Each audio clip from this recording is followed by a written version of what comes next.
Kelompok 1 akan mempresentasikan teks argumentasi, pengertian, ciri-ciri, struktur, dan kaidah kebahasaan.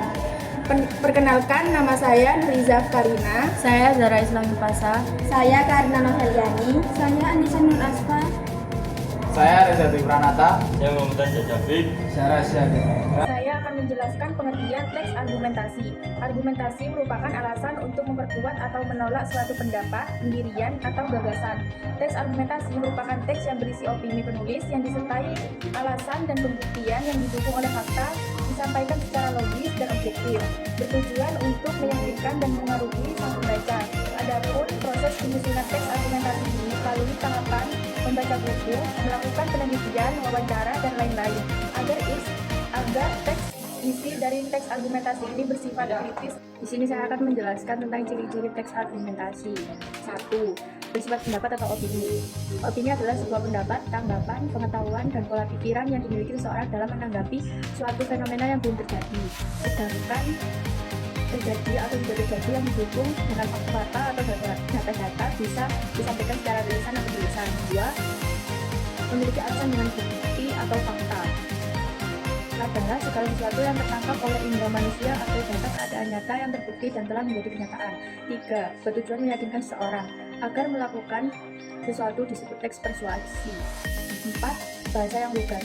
Kedua kata lugas juga bisa diartikan dengan bersifat seperti apa adanya. Lugu, sebab bersahaja, serba sederhana, yang mana ade ini bisa ditujukan pada cara berdandan atau enggak bercolok. Ketiga, kata lugas dapat diartikan sebagai tidak berbelit yang mengarah pada kalimatnya. 5. Bersifat menyangkal atau argumentasi pihak lain. Alasan untuk memperkuat atau menolak suatu pendapat, pendirian, atau gagasan. Saya akan membacakan struktur teks argumentasi.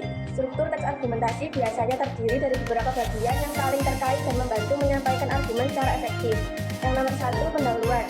Pendahuluan teks argumentasi dimulai dengan pernyataan klaim atau thesis statement yang menyajikan pandangan utama penulis. Yang nomor 2, pembahasan. Dalam teks argumentasi, bagian pembahasan menyajikan argumen-argumen yang mendukung klaim utama. Setiap argumen dibahas secara terpisah dan disertai dengan penyajian bukti, fakta, atau data untuk mendukung setiap argumen. Untuk 3, kesimpulan. Bagian kesimpulan dalam teks argumentasi merangkum kembali argumen-argumen yang telah disajikan. Pertanyaan klaim utama diulang tetapi dengan bahasa yang lebih ringkas. Pada bagian kesimpulan, penulis teks argumentasi dapat mengulangi pentingnya klaim atau memberikan perspektif baru untuk menguatkan kesan yang ingin mereka tinggalkan pada pembaca.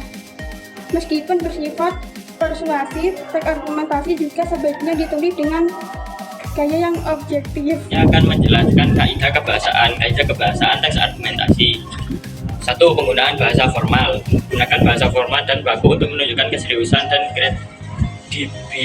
kredibilitas argumen yang disampaikan.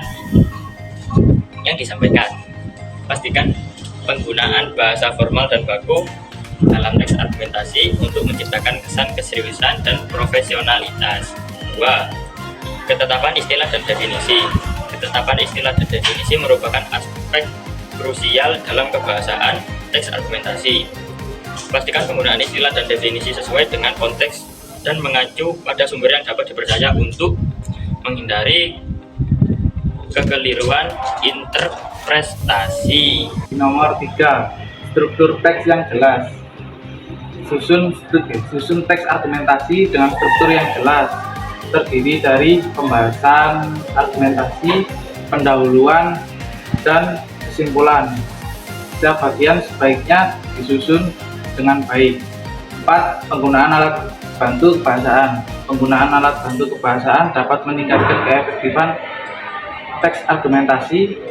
Gunakan alat bantu kebahasaan seperti kalimat majemuk, paragraf yang terstruktur, dan penyusunannya kata yang tepat untuk meningkatkan kelancaran dan kejelasan teks. Terima kasih.